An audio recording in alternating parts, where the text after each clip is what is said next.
the Greek influence? Columns. What else? In the porch. Yeah, yeah. Right? The whole facade, basically. Right? The rows of columns, the pediment here. It kind of looks like a Greek temple as you approach it. And then you go in and you're like, what? It's not a Greek temple. This is not a Greek temple. I just walked in here, so it's not a Greek temple. What? And you can't really see this back here until you kind of like peek around the corner. And then you go in. Yes. Oh yeah, no problem. Bye-bye. Thank you. Okay, so the walls have 7 niches. This is a niche here. Okay.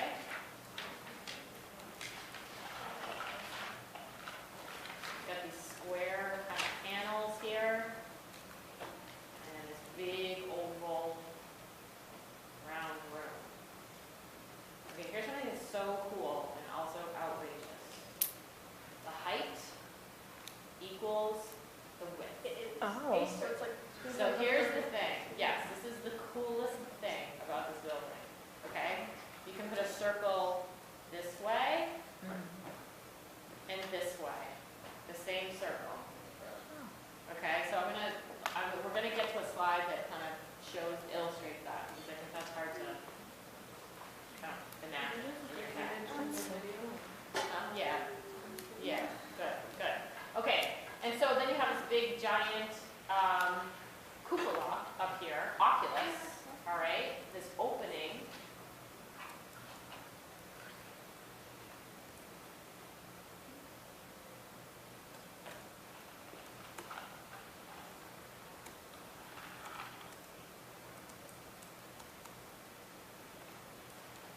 So this is something, the coffers here, that's something that we have, again, I told you they're right outside of the door here. And they had this functional purpose. So if you're building with concrete, what's going to start to happen? You're building something that's really big and tall. What's something that is a barrier for you? Well, Weight. Weight. Right? So as you can't have the walls equidistant all the way up at the top, right? Because it would cave in, okay? So the walls were really thick at the base here, okay? And they got progressively thinner. And then the coffers, this is so smart, right? Kind of reduced the amount of concrete that was actually needed, because they were like little indentations. They're like little pimples, not pimples, dimples. There you go. Yeah. Okay. Better Yeah. Not pimples. All right. Okay, so here we are outside, looking at the face. It's so kind of interesting. It just doesn't. When you go in, you're like, what? Okay. Here's another image of it. Another image of the inside. All right, so here it is. See this? So the circle goes in this direction, right? Isn't this wild? Okay. So this is the same as this, because you can take this circle and you can spin it on a different axis. Does that make sense? Yeah. Okay. Yeah. Is that nuts? I You don't like it? I do, but it also makes me like. Really? That's so funny. Just like the confinement of it, or the perfection of it, or the weirdness of it? Yeah. Yeah. Okay. I went there and I feel really bad because I've been to like some of these places, like especially the ones in like Italy and stuff like that, and I feel so bad that I was like too young. Like I was only like 12, and that's not that young, but at the same time, that was before I learned any history about this stuff, so I wasn't able to like appreciate it as much as I should have. Because I went inside and I saw the big hole up in the ceiling, and I was like, oh look, there's a hole in the ceiling. That's weird. I looked around for like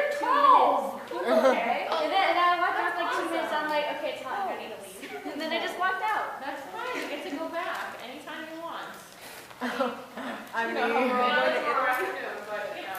I mean, Larry, when's that trip to Italy? Oh my gosh, oh my gosh.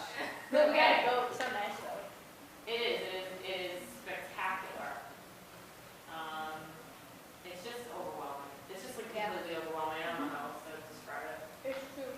All little art everywhere, like. Yeah, it's just like, oh my gosh. Yeah. Well, I was gonna say, it's sort of crazy how like they have like these like huge buildings and like they like recognize like the like I guess effects of like the weight and they like figured out how to change that with like the, and then like especially like some of the buildings even like in Worcester, like when we started building with bricks, like they could only be like 2 stories and like the walls on the bottom are like this thick. Yeah. Like, you would think that this was like, what, like 200? I know. Forever ago. It's kind of wild, isn't it? Yeah.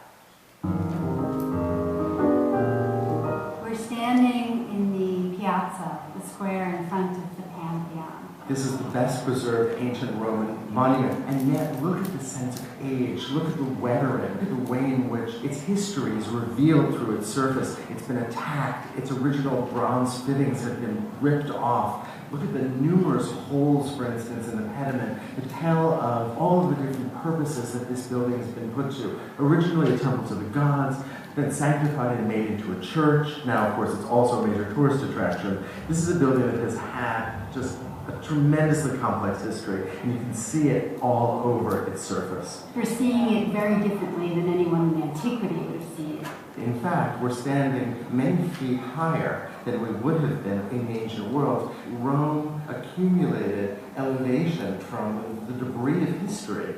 Once, you would have stepped up to the porch of the Pantheon. Now we actually lie downhill. And the space in front of the Pantheon was framed by a colonnade. The colonnade and the other buildings that would have originally surrounded this building would have obscured the barrel on the side. And so that we would have only seen this very traditional temple front. Exactly, it would have been something very familiar, and the surprise was what happened as you approach the threshold. I have to tell you that I'm absolutely in love with those massive columns. They're supported by these enormous marble bases. They rise up unarticulated without any fluting, and then end in these massive fragments of what were originally marble Corinthian capitals. These are monoliths, they're single pieces of stone. Unlike Greek columns, they were not segmented, they were not cut, and they were imported from Egypt, which was symbolic of Rome's power over most of the Mediterranean under the Emperor Hadrian, who was responsible for the construction of this building. So let's go in, let's go under the porch, let's go through those massive bronze doors.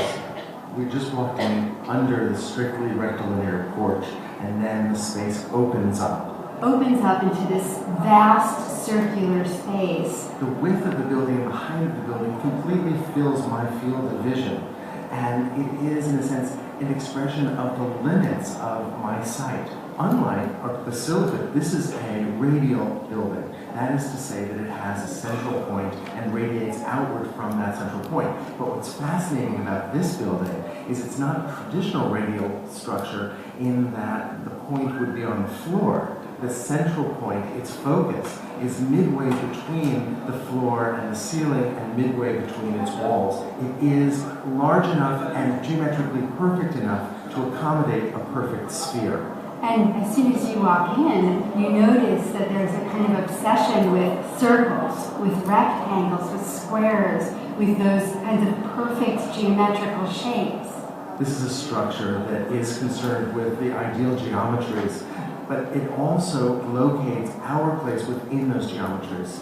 But the experience of being in the space is anything but static. No, it's really dynamic, in fact. And one of the causes of that is if we move our eye up the columns, you can see that they're beautifully aligned with the frieze of false windows that are just above them. But then all of that does not align with the dome. That's right, they don't align with the coffers that we see in the dome. What that does is creates this feeling that the barrel that the dome rests on is independent from the dome and almost makes it feel as though the dome could rotate.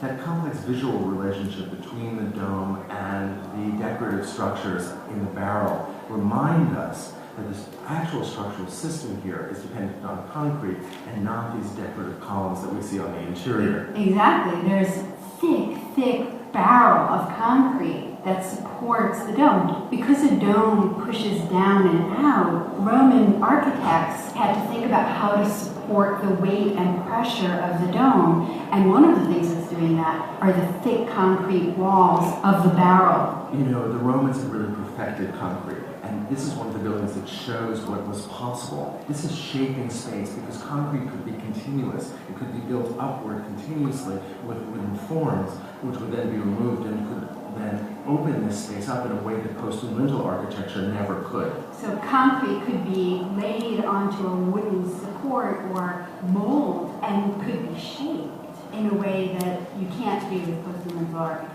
Well, what it does is it allows for this vast, open, uninterrupted space. We walk into the space and we feel free. We are given a tremendous amount of freedom in terms of how we move and how we see through this space. Because of the Roman use of concrete, the idea that architecture could be something that shaped space and that could have a different kind of relationship to the viewer. It is, even now in the 21st century, awesome. The Emperor Hadrian, under whose direction this building was constructed, apparently loved the building and loved to actually have visitors come to him here. One can imagine him even in the back apse opposite the entrance.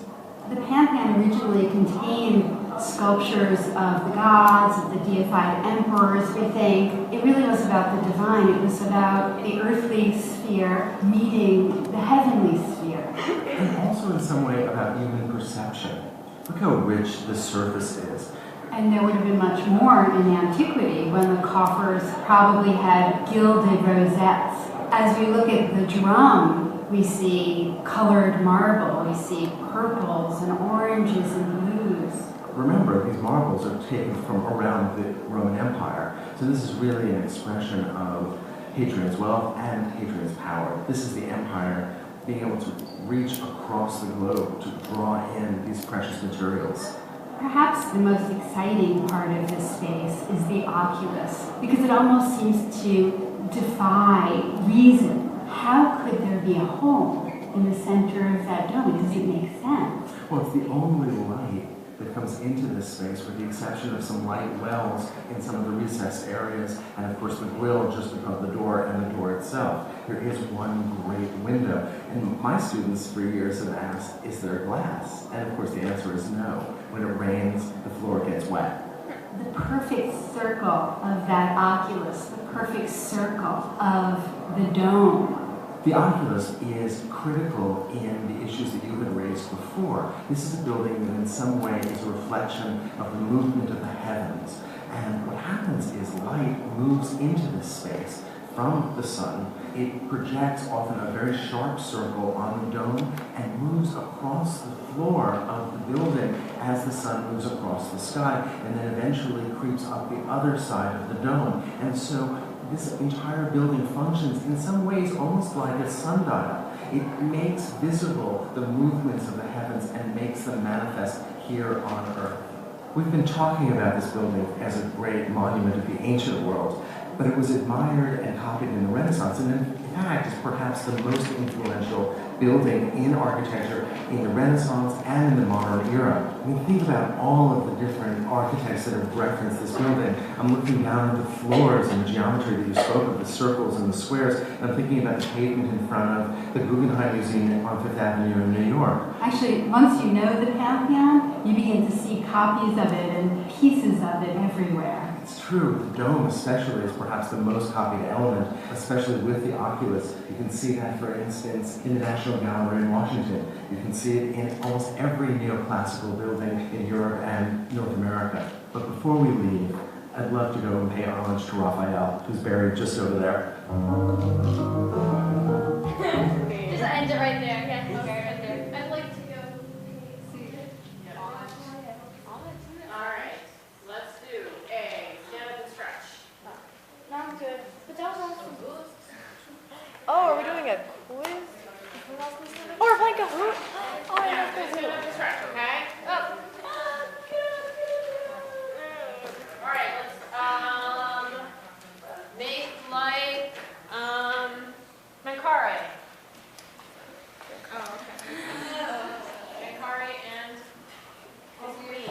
didn't know she had a name until I took the opportunity.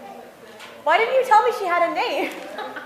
Like, I was just like, Larry, what's her name? And you're just like, she doesn't have one. And then I take this opportunity, she's like, oh, I don't even remember her name now. But And then it was like 500 letters long. Okay, make like a votive figure. like a what? Votive. Oh, votive figure. They're Votive figure. There you go. Alex. Yeah. Yeah. Okay. Make you know I had to do it too. Nike adjusting her sandal. Oh God. That's awesome. Ah! See, everything like in front of her, not behind her. Okay, Oh, really? Make like Nike Santa race. Twisting her torso. Oh, that's the one. Okay. Make like seated boxer.